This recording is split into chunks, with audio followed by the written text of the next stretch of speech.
Well. Welcome in, everybody, to Dig on America. This is Jason Dutch, and I am here with an empty seat. An empty chair on a stage. An empty chair. I'm here with the Bulls logo. You're here with Hello, Benny the Bull. Hi, I'm Benny the Bull. Oh, Dude, Benny the Bull. Dude, if you're ever having a bad day, fucking mascot antics. If you fucking check that shit out on YouTube, there's probably a million compilations. That's what I wanted my job to be when I was a little kid. I was like, I want to be that guy. Like, I want to be Benny the Bull. I want to be the guy in the suit because that guy's having a great time. Benny the Bull is one of the best mascots. Speaking of mascots, Big Haas and Tim and Anna will be in shortly. In the short. In fact, Tim is apparently here. Let's show Tim. Hi, Tim. Why are you showing Tim? Don't show Tim. There's Tim. He looks well. I got you, Tim. Don't worry about it. Jesus. He looks very well. He just got done recording the last episode of Speaking from the Center. Maybe he's taking a little bio break, grabbing a water, kissing his wife, like an American. Why do you hate freedom? He's having a grilled cheese, and you know it, and I know it. And I don't know why we're having this discussion. But he's drinking cheese. But while we're having a discussion, why don't we introduce our esteemed guest? Actually, yes, we'll do that. Well, I was going to give us a sponsor, but we'll do that later. Let's give him center stage here. Esteemed Grayson Allen super fan. No, I'm just kidding. Welcome into the Dig on America, Mike Van Someren, a fellow Dutchman. He is an attorney. He is a former Wisconsin Badger football player. He is a body double for the Big Show, apparently. And also running for Congress. Welcome to the show. Thank you. Thank you, guys. Appreciate it. So tell us, we'll play a game with you here in a second. As we like to start with the game to kind of break the ice. But if you would, just real quick elevator pitch, why you're running for Congress, what made that happen? Because it's a pretty big commitment. Yeah.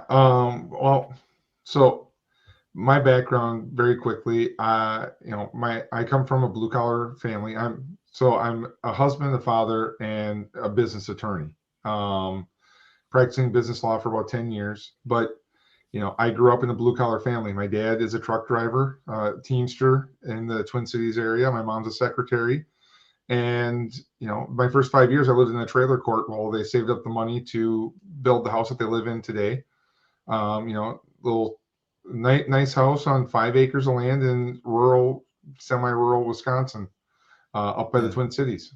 And, my plan was always to be a truck driver, raise a family, maybe be a small town hero. And I was a very large individual. And so I got the opportunity to play sports. And that's what sent me to college. I walked on and played football for Barry Alvarez as an offensive lineman. Graduated in 2008 in the middle of the Great Recession when gas was $4.50 a gallon and we had hundreds of thousands of jobless claims every week. And, I turned, that was the year I turned like 20. And I was like, all right, finally out on my, my God, no. Exactly. Like, gas prices are at $4.50 a gallon. And you're going, this can't keep going, right? And then you're watching, foreclosures through the roof. And so what does a 20-something-year-old do with a boatload of student loan debt? Because I was a walk-on, so I was paying my own way. Yeah. And no job prospects. I went to law school and took out more debt. But I went to Marquette, which brought me to Milwaukee. And a fellow Marquette. Marquette? Okay, yeah. I was gonna say, yeah, we got it. I'm sorry, we have to stop the show. No. and our attorney Anna, who will be joining us later, also went to Marquette. Oh. Also went to that terrible school. And so I graduated cum laude because I treated it like a job. But what really got, so I was always, doing the thing, I graduated into a legal recession. So I was making less money coming out of law school than my dad was as a truck driver. Wow. And yeah, but still made do. And when my wife and I bought our house out here in Pewaukee, which is in Waukesha County, I was on a couple nonprofit boards, making decent money, like starting to get ahead, and then COVID hit. And so I was forced to just stop and look around and saw that things weren't right, and that the people were, Scott Fitzgerald was head of the state Senate at that time, and he would just gavel in and gavel out special sessions being called by our governor to try and do something to help people, because we didn't know what COVID was looking like. We didn't know what it was going to be like. And he just wanted nothing to do with it. He wanted to collect his salary, state salary, and run for Congress. And I thought, that's just not right. Like you can't get paid for not doing the work, for not doing any work. That's not a left or right issue. That's an American issue. Like you get paid for the work you do. You don't get paid if you don't do the work. A Lannister always pays his debts. Yeah. And so, I made partner at my firm in September of 2020, the last day of September. October 1, my wife and I were awake before our two daughters. I have a 4-year-old and a 6-year-old. So that's a rare occurrence. And so I looked at her and I said, I think I'm going to have to do more. This is the day after making partner at the law firm. She's like, what does that mean? And I said, I think I'm going to run for Congress. And she took a long sip of her coffee, and I thought, okay, this is what I'm going to have to try and here we go. lawyer skills. And she's like, okay, let's do it. And let's stop revising history. Okay, we know what really happened. What really happened was she put down the coffee, picked up the wine bottle. In the middle of you telling her, she's like, objection. Grabs the Baileys, starts pouring it into the. Either way, she said okay. And I didn't have to convince her. And so we've just been, my biggest thing was I want to rebuild and strengthen the middle class. I want policies that will help people that work for a living get ahead. And, I always say that middle class it's not an income bracket, it's a lifestyle. If you work 40 hours a week, you should be able to own a car, raise your family, own your home, and save for a rainy day. And, we can't have that. We've had it before. We can have it again. But we got to have the government in the middle class's corner. I agree. Very good. Time for a game. Time for a game. I want to play a game. All right, so we'll play a little game with you. It's called 4 Down Territory. We'll ask you 4 questions. You'll give us 4 answers. It's a football theme. There's usually 4 of us on this show. Today you're actually going to have 5 at some point before you leave. Okay, you're not going to yell at everybody about their attendance when you weren't even supposed to be here today. Thanks very much. That's fine. But I'm nonetheless, the guy who wasn't supposed to be here is here. I'll tell a story of as what my day has been like later, but for now, we'll ask you 4 questions. You'll give us 4 answers, and as Mikey likes to say, be careful. Your campaign is on a knife's edge. Yeah, these are the tough questions. Mm-hmm. You walk into Walgreens because I'm in the Midwest. There's a Walgreens on every corner. At least one. Yeah, at least sometimes there's 2. Yeah, next to each other. They're like cat a corner to each other. It's like, hey, there's 2 shells like that by my house. I'm like, really? Did Mark not call Larry about like which property they were acquisitioning, and they both bought it like right next to each other?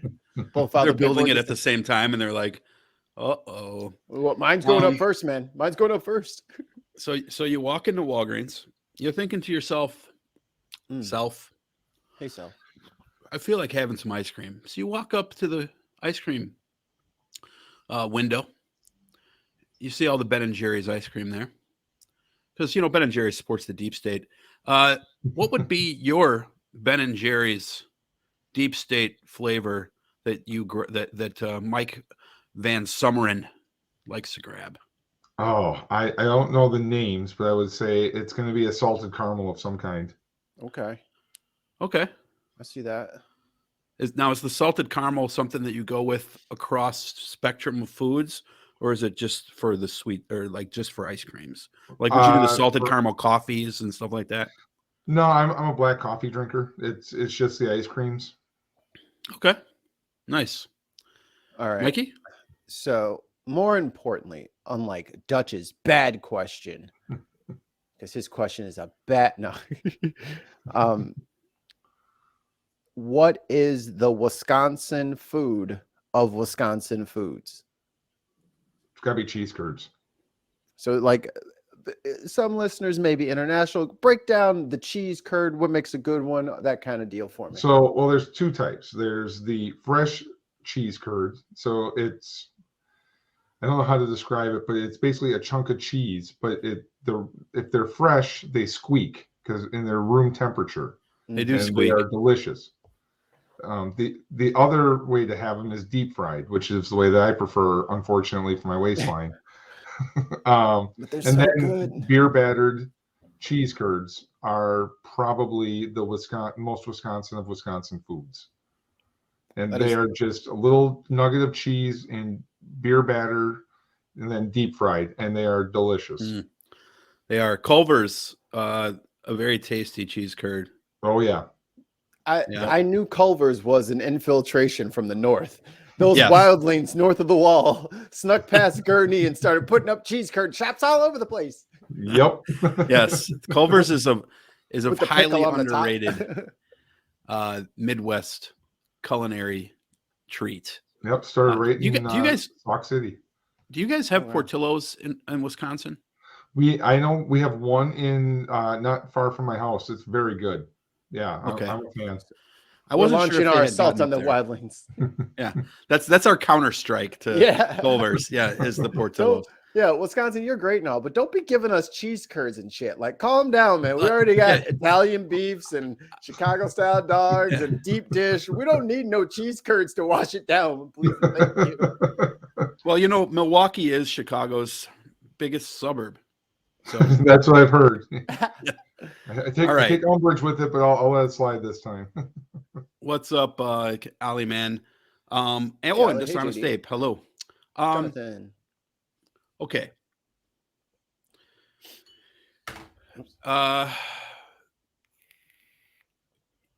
DC or Marvel? Why? Marvel, and because I find them to be more optimistic.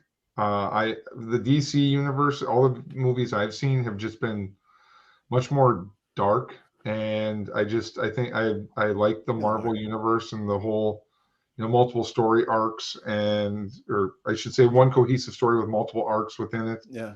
And just the fact that they overcome, like, they face adversity and they overcome, and I think that's a message that resonates with me more. Okay, there you go. Well, 1 point for Marvel. You could be wrong. It's okay. I was about to say, I think you're the only person who's ever answered DC to that. No. Everybody chooses Marvel. If we're talking about the movie universes, it's not a contest. Marvel destroys it. But the overall body of work, DC is better. They have better source material. The comics are better. Anyway, before we fight about this, who watches comics? And Teen Titans Go is the best cartoon of all. No, the Batman animated series. Dutch, don't start with me.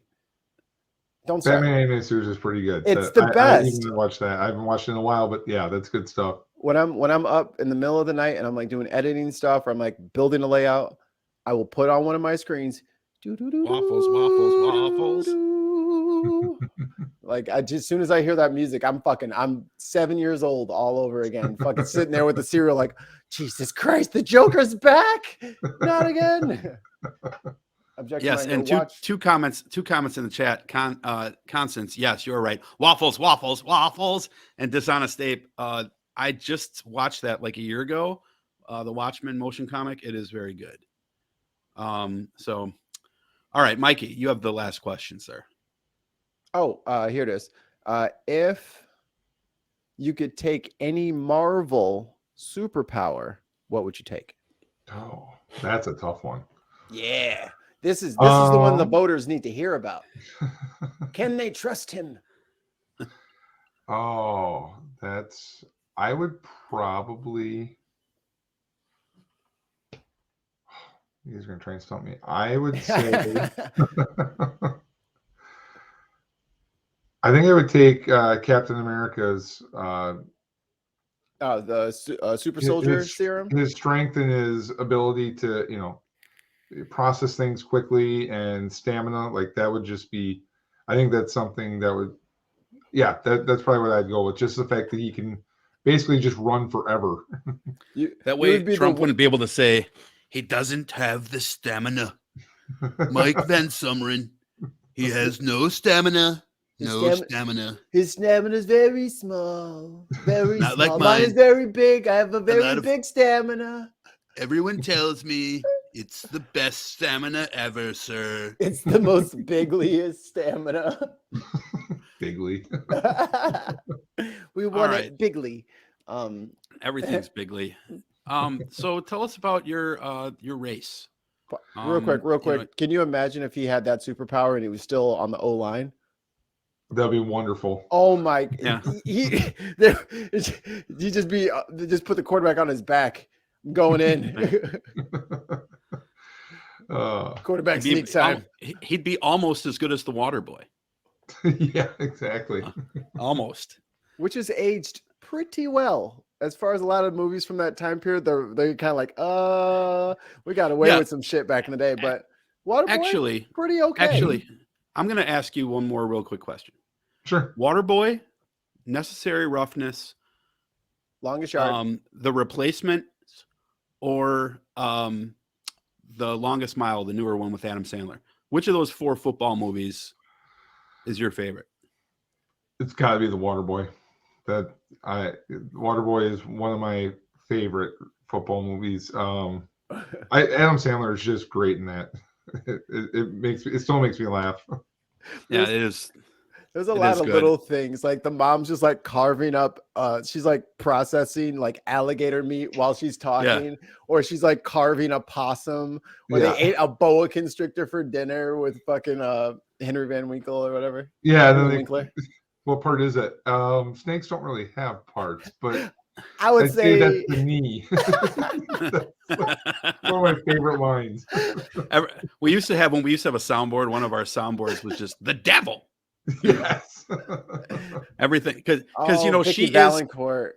She is like, if you look at Kathy Bates' character in that movie, she is the Republican Party right now. Everything we 100%. Do is the devil. Oh my God. Stranger Things is the devil. Yeah.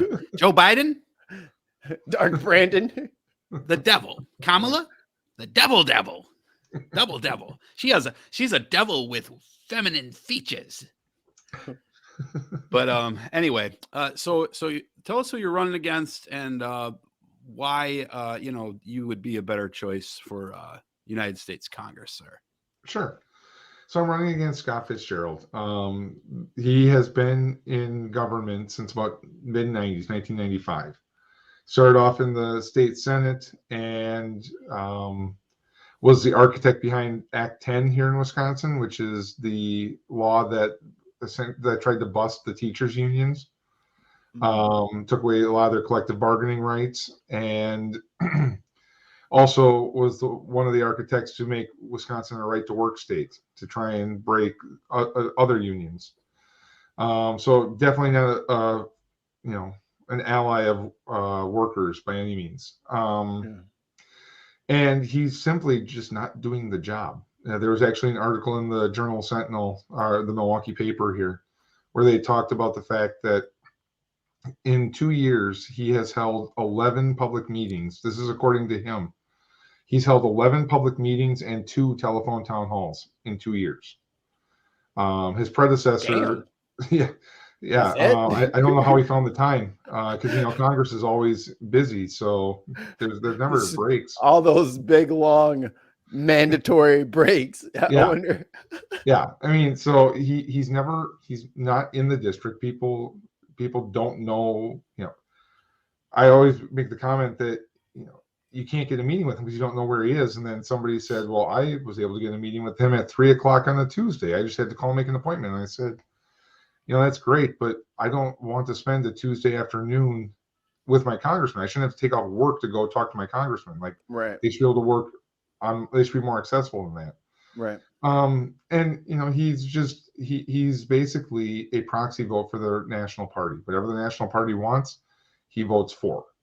He voted against the PACT Act, which is the burn pit legislation. Right. He came back and voted for it, to his credit, after it passed the Senate the first time, 84-14. And he knew it was going to pass. So at that point, then, but he initially voted against it.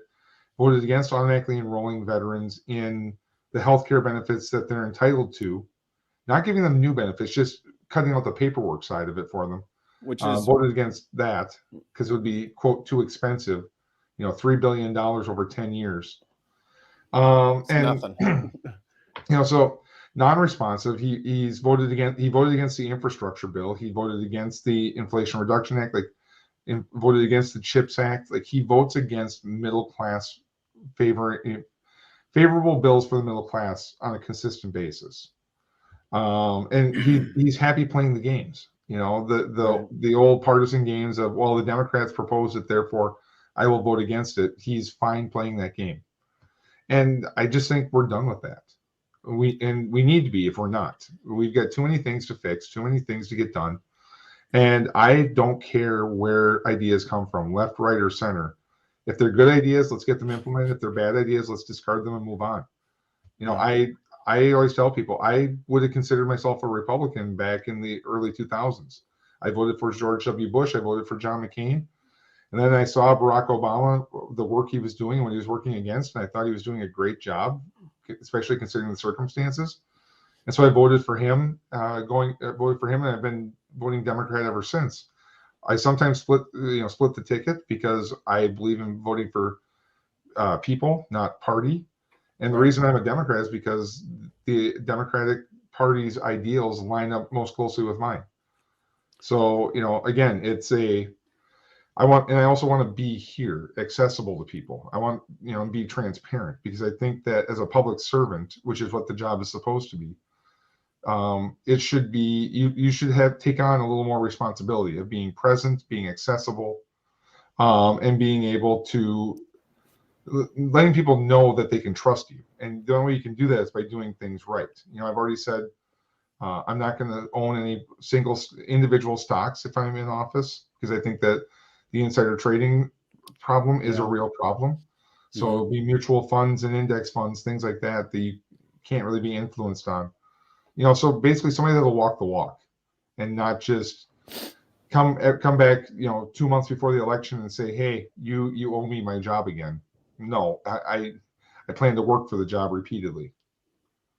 It's funny. It's interesting. It's funny. It's funny you should mention that, because we talk about a lot over here. When it's, this thing could get done and the country will be better, but no, it could be this thing, or it could be both of those things. But none of those things ever get accomplished because of the money in politics. And I know Tim's not here, and I'm going to steal his question before he gets here. How do you feel about the campaign finance laws? And would you be in favor of something like a state-funded election system where individual donors, it all goes into one pile, then everybody gets a split off of that? Absolutely. I think that, look, I disagree with the Supreme Court's ruling in Citizens United that said money equals speech. I also disagree. And you're an attorney, so that means something. That's not like me saying it. Right. Okay. And I also disagree with the Hobby Lobby case that said corporations are people. I can go into all the reasons I think about that, but look, we need a competition on ideas, not on wallets. And that's the problem that I have right now. So I'm for public funding. Right now, I think we'd have trouble with that with this Supreme Court without some sort of constitutional amendment. So in the meantime, we need disclosure. And we need disclosure in real time. And we need to not let people hide behind these 501c4 entities that allow them to keep their donors secret. Like, no, if you want to give to a political cause, we should know that. And if that political cause starts running advertisements, we should be able to look up who their donors are. And some of that information should be public right away, not after the election, so people can't find out, so people don't know until after the election. One thing that just came in is there's a Supreme Court case that says now candidates can make loans to their campaigns and then collect all that money, raise that money after the fact. So essentially, it used to be limited to $250,000, which is a lot of money. But now you could, if you're a wealthy individual, or even if you're not wealthy, you could go borrow a bunch of money from the bank, win a seat in the House or the Senate, and then go raise money, say, hey, I got to pay back my campaign. What do you want to make a donation? So essentially you can go ask for bribes. That was the Ted Cruz case. You're muted, Dutch. Come on, brother. Yeah, wake up. Mikey gets mad at me when I vape in his ear, and then he gets mad at me when I don't turn it back on. How dare me? What I was just going to ask real quick, like just basically is, as far as Supreme Court goes, what's the temperature there? Because we have a question from the chat that we'll let you answer, but like, what's the temperature there on the Dobbs decision? I think it was a terrible decision. So as soon as it leaked, I read it, and then I went back and reread Roe. And essentially, if you read Roe, you'll see that Alito took Roe's logic and all of Roe's logic and just said, nope, they came to the wrong conclusion. I disagree. So we're gonna come out exactly the opposite. And why? For some of the things I don't like about the Dobbs decision, other than I think that's wrongly decided, and the logic doesn't make sense to me, because even pre, U.S., there was this viability standard that was built into it. It was called the quickening.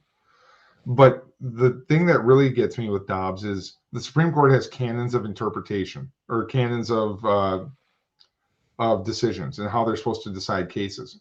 And one of those canons is they decide the narrowest issue possible, and they're supposed to assume that that's called start relying on stare decisis precedent. And so you decide the case on the narrowest grounds possible. The only thing that was at question in Dobbs was whether it should be 24 weeks or 15 weeks for viability. So that shouldn't have been an opportunity for the court to just throw out the entire case, but they did.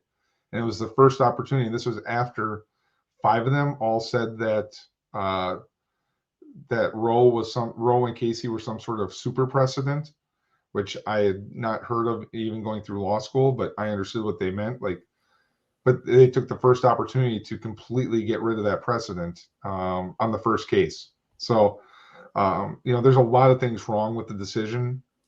It violates the standards of the court, or the canons of the court. The logic is, I think, flawed.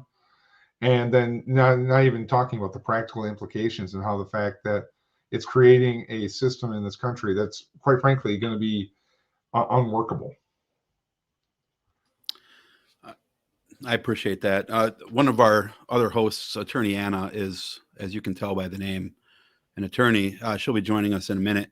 So I probably should have waited for her to reiterate on that. But we do have a question from the chat. Welcome, Big Haas.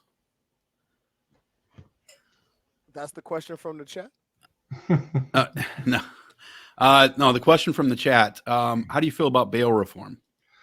Yeah, so this is a hot issue, especially in the Senate race, right? You're seeing ads about cashless bail being some sort of amnesty for dangerous criminals, and it's not.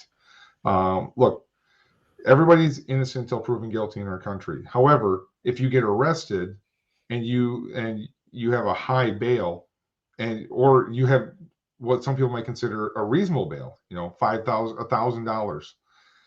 Something that a lot of people could post, but if you're somebody that doesn't have that money, and so now you have to sit in jail for, a year, 6 months while you're waiting for your case to come up. I mean, that's going to devastate. That can devastate your life. That can completely devastate you and your family. And then you're found innocent. Great, you're found innocent, but yet you lost 6 months of working. You've lost whatever, your ability to earn money and to keep your family together and contribute to society. And you're innocent the whole time. Your house is gone. Your car is gone. Your wife has moved on. But hey, you're innocent, so go be free. Right, and it's one of those things that, in Wisconsin, our judges are not even supposed to be able to consider danger to society. Only flight risk is the only thing that's supposed to be considered under our Constitution. And then we have this cash bail, which is, cash bail is just collateral, so you'll show up for court. Well, there are other ways to do that. And, especially if people have a lot of ties to the community, they're not going anywhere. The people that are indigent, they're not flight risks because they're indigent. Like it's hard to, we all know it's very hard to get across, get around this country without any sort of money. Right. So I get that people are trying to say that's some sort of amnesty, but no, it really isn't. It's recognizing that we are treating people that are poor much worse than people that have some sort of means, and ruining their lives even more because while they're trying to get due process. And it's not right. It, quite frankly, I think it's unconstitutional. Yeah, I thought we were done with debtor's prison, but then they're like, wait, I can make a debtor's prison if they just don't have their sticker updated on the back of their car. Yep. Brilliant. All right, I'm going to ask the progressive question. So, like yourself, I'm a former Republican, and one of the things that I, oddly enough, well, there's two issues that I'll bring up to you. One of the things that I never really had too much issue with, even as a Republican, was healthcare. The one that I was later to the game on was minimum wage, and those are the two that are really the biggest, I would say, non-culture war issues, right? Like I'm sure that your opponent is running on, I don't know that much about Fitzgerald other than he's new to Congress, and I know that he opposed the vote for Arizona and stuff like that. Yep. I also believe, wasn't he like one of the main ones who was, what's the name of the governor of, is it Ebers? Yep. Evers. Yep. Yeah, that when he came into office in the first place, that they like changed the law and tried to take his powers away. Wasn't he behind that? I'm not sure what his role was there, but he was, one of the things that he did do is his office. We don't know if it was him personally, but his office booked the room in the Capitol, which was close to the public, for the fake slate of electors to come in and vote. And had they not voted in the Capitol building, that's essentially their polling place. So if they had taken that vote anywhere else, it'd be like me going to a Quick Trip, or a gas station to cast my ballot. That's how ballot it would be. And so he's done that. And wait, you telling me that you can't put in it says put in your credit card, put in your PIN number. Who do you vote for? Yeah, nope, doesn't work that way. Not even at Quick Trip. Maybe at Casey's though. Casey's is possible. Maybe Not yet. But these are all Midwestern. Yeah. These are all Midwest references, by the way. Absolutely. But on minimum wage and healthcare, Speedway. What's hit him with the come and go. Yeah. The come and go. Yeah. The worst name ever for a gas station. Yeah. That's a great. That T-shirt. T-shirt. That T-shirt is a conversation starter if I ever had one. Oh man, I should totally go online and grab a come and go shirt. Dude, I was driving through Oklahoma going to my sister's, and we stopped at a come and go, and I saw the T-shirts. I looked at Sam. I said, I gotta get it. She was like, "Oh Lord." Unbelievable. Well, of course you did. But as far as where are you at on single payer health care and raising the minimum wage, like $15 minimum wage, that sort of stuff? Like, tell us where you're at on that and how you think those would or would not help your local constituents. Sure. So on minimum wage, I'll take the easy one first. Minimum wage, we're already paying over $15 an hour at just about every place. So yeah, raise the minimum wage, and it should have been raised a while ago. But I prefer a regional approach because there's different costs of living in different areas of the country. And I think we should recognize that, right? Like New York, $15 an hour doesn't go nearly as far as it does in Milwaukee. $15 an hour is nothing in New York. Right. You can live nowhere with that. Right. And so you homeless. Yeah. And so I think we need a regional approach to the minimum wage. Minimum wage. I'm a student of history, so I majored in history in college. And FDR, when the minimum wage was created, it was created to live off of. It wasn't a stepping stone wage. If you want to talk about a different wage for high school kids that are not trying to support a family, we can talk about having that for some of these restaurants, like if that makes sense. But if you're going to be staffing a McDonald's at noon on a Monday, and minimum wage needs to be something that people can live on. as far as, but I think it should be regional. As far as single payer healthcare, look, I know that it's more efficient, and I think that we should be working towards it. But right now, I want to work on making sure we expand access as soon as possible. And the way we do that is by expanding on the Affordable Care Act, because we've got the infrastructure in place. If you remember when the Affordable Care Act was first passed and implemented, for a couple of years, we actually got rebates back from a lot of these insurance companies, right? Because they have to spend 80% of their premiums on coverage under the ACA. Well, I haven't gotten those checks in a while. I don't know anybody else that has. And why is that? Premiums have continued to go up. Coverage hasn't gotten that much better, if at all. So what's that tell you? That tells you that they figured out a way to put more of their overhead into coverage, so to speak, so that they're able to keep those premiums. So the ACA has the ability to work and work pretty well, but we need to actually go in there and keep working on it. We have a tendency in government, our government has a tendency to pass legislation and say, problem solved, we're all done, and not looking to see if they actually accomplish the goal. Right. I think one of the bigger issues we have is consolidation across the board, but especially in healthcare. We have these hospital systems that just keep merging and merging and merging, which then leaves people with little choice other than going to hospital, A, and not having a hospital B to go to, so they can charge you whatever they want to. And so that's where we get these spiraling costs. And so I'm in favor of moving towards a single payer system. I would worry about how quickly we do it, because there are a lot of jobs and a lot of livelihoods tied up in the insurance industry. And so we have to figure out a way to transition so we don't have a huge shock to the system there too.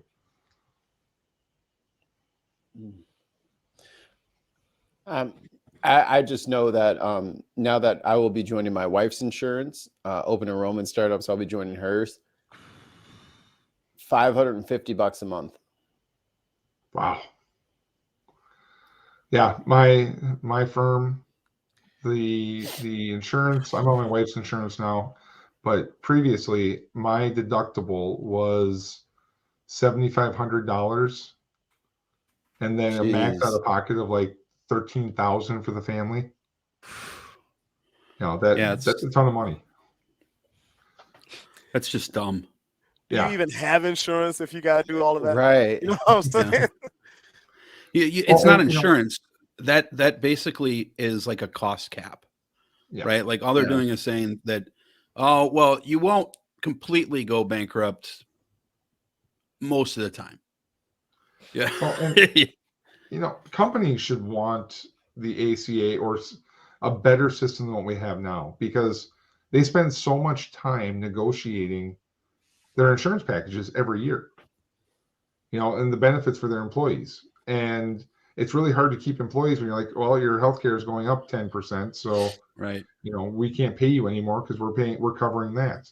Exactly. Why is it? And I know you're from an area that I'm sure has a lot of small to mid-sized business owners, right? And generally, I'm going to guess these people are going to be, what you would call middle-class white people who vote mostly Republican.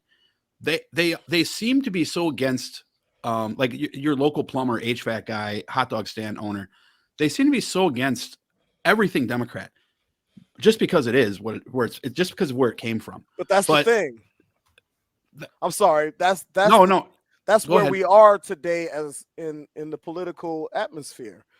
If a Democrat puts forth the measure, then no matter what the benefit might be for you as a Republican or a conservative, we are in that muck right now where, oh, I can't support that. I'll look bad to my conservative friends. I'll be a traitor to the GOP party. Whereas before it would be, well, this is good for everybody. So because of that, and because it's supposed to be, which is one of the buzzwords, the buzz phrases, America first, not Republican Americans first, or Democratic Americans first, or Libertarian Americans first. It's supposed to be America first. You hear that all over the place, right? There's even a freaking extremist right-wing group called America First, right? But that's only if the policies are coming from their camp. And that's where we are. And you know what? You see it some ways on the left. You know, there's some stuff that you do, but not nearly as much. I mean, I don't think it's anywhere near as much, but like with single payer, kind of where I was going, and Huz is exactly right. But like, how do you communicate what your last statement, Mike, ties in perfectly with Haas's? Because if you look at single payer, it literally will help those people, those, generally white, middle class, small business owners, your HVAC guy, your hot dog stand owner, because they won't have to renegotiate those things all the time. Like they literally can't compete with like Starbucks or IBM or Amazon because they don't have the amount of people. How do you get them on board with single payer, knowing that it was literally going to put money in their pockets every single day? Well, sure. So a couple of things. I think the fever is breaking a bit. I've had a lot of conversations with people that call themselves Republicans, and they're more open to other arguments now, which is good. Finally, but to that, we need to do a better job. Look, the middle class has been getting kicked in the teeth for the last 30 years. And it's been policies on both sides, right? And the thing that we need to do is we need to rebuild that trust, because these small business owners have more in line with the workers than they do with the mega corporations that have benefited from a lot of these policies that have been hurting the middle class. And so I think we need to do a better job of kind of proving the concept, right? Like doing a small expansion so we can say, look, this worked. Let's make it a little bit bigger. You know what I mean? Like expand Medicare to age 60. And so that way 60-year-olds are on there, because that's going to have a double effect, right? 60 and up. What that's going to do is, as you get older, your healthcare costs increase. That's a fact. So you get people that are more expensive on the more efficient healthcare system, but you also have healthier people on the private health insurance rolls, which can drive down the cost because they're not having as high a costs in coverage. And so you can start showing, like, look at the efficiency, and this is how it works. And so it's got to take some time, because we got to rebuild some of that trust. There's been a lot of people, and again, I'm going to both sides this, over the years that have gone out and said, we're going to do this for you, and then not done it. NAFTA was under Bill Clinton. That hurt the middle class a lot. And so there's some things there that we need to help rebuild that trust. And that part of that is through transparency and accountability and talking to people about that kind of stuff. And it's going to take time to rebuild that trust. But you're not going to get somebody to jump on, especially when they've been fed for the longest time that it's always taxes. The government is always the problem, and it's always the taxes that are the problem. And so if you can't show people that they're getting the benefit, and you can't build that trust, it's going to be a non-starter to say, hey, we're going to increase your taxes, but this is actually better for you. Like, you're not going to get that trust. Exactly. Attorney Anna, welcome in. Already getting comments on your hair today. Hey, y'all. Can y'all hear me? Yeah. Your fucking face. Your fucking face. The microphone's worked for 15 seconds, and he thinks he's won already. I'm excited. And thank y'all. I was just going to say thank y'all about saying nice things about my hair. It's a different color. Sorry to interrupt. Nice to meet y'all. Look at him dancing. Like, hold on, wait for him to put Mike. This is an internal conflict here.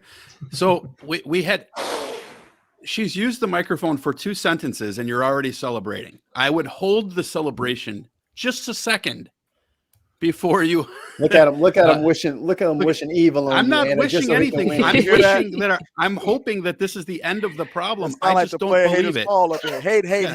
I don't believe it's going to be. As I take a sip of my drink that I'm sure somebody's spitting. She went through 9 shows using the AT, and it worked fine, and then all of a sudden it didn't. So, like, I wouldn't celebrate. Mike, will you please tell Mikey that you don't celebrate until the clock hits 0 as a football player? Sure, I can say that. Okay. Yeah, I was going to say, don't draw me into this. This is See how he does. Y'all try to bait him into it. Yeah. Right.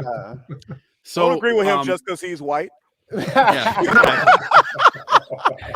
So earlier we had talked a little bit about some of the case, some court cases, because Mike, you are a business attorney, correct? Yeah, I'm a transactional lawyer, so I draft contracts and handle transactions.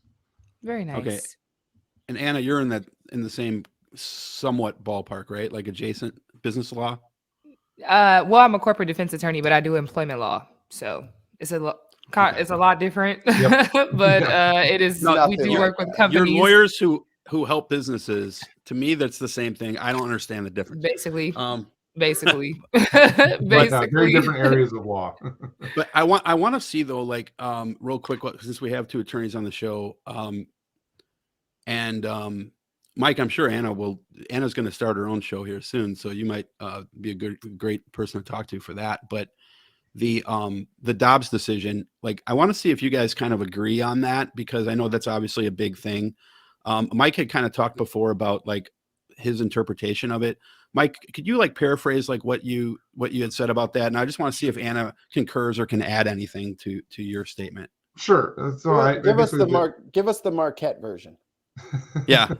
So, Oh yeah, he's from Marquette, Anna. Oh, okay. Wait, Marquette, Michigan?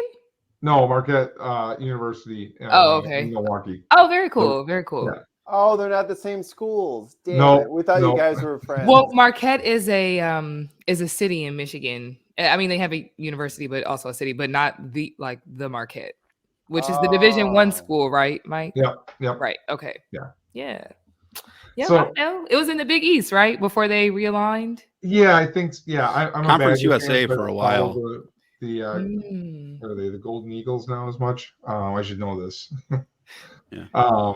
But so the Dobbs decision, I said there were basically three aspects to it that I disagreed with. One, practically, I think it creates an unworkable framework legally, having all these different states with different standards, and it's just not going to be enforceable in those various states. It's going to violate a number of other constitutional issues, starting with the Commerce Clause.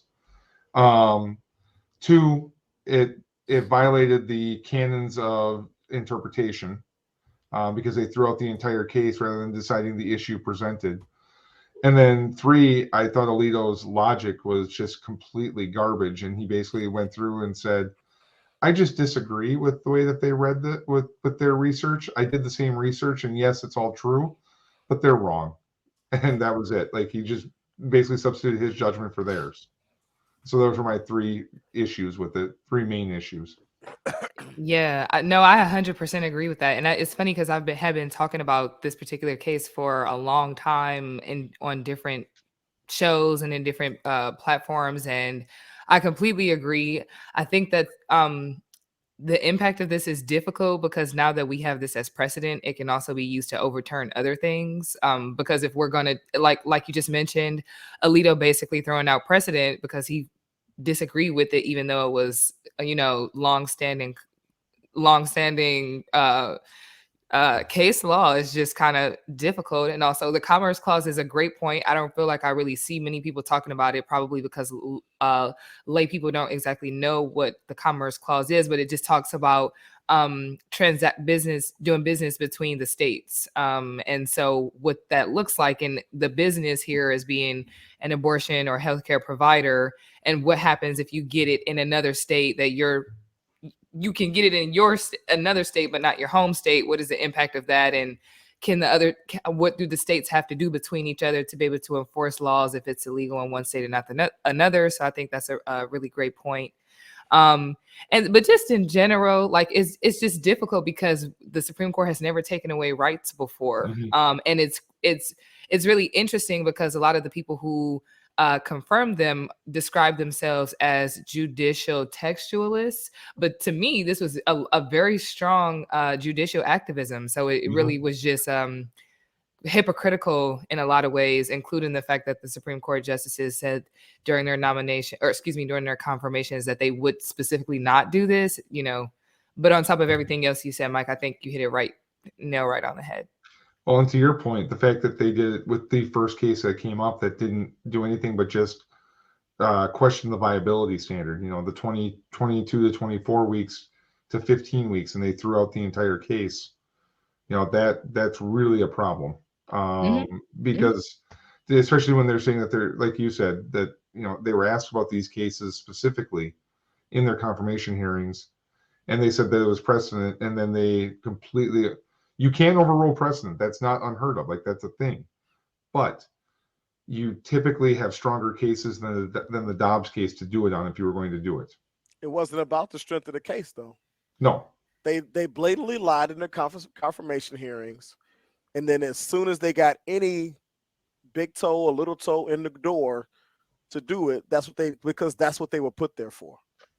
I mean, but that's what it's supposed to be. I mean, people say that the Supreme Court is apolitical, but it inherently is not, because it's made up of specifically political appointees, you know, for whatever agenda. And I think that the part of Congress confirming someone that has been nominated by the executive branch, that's supposed to be the check and balance on it. But when you hijack that whole process, like, we get the banana republic that we have now.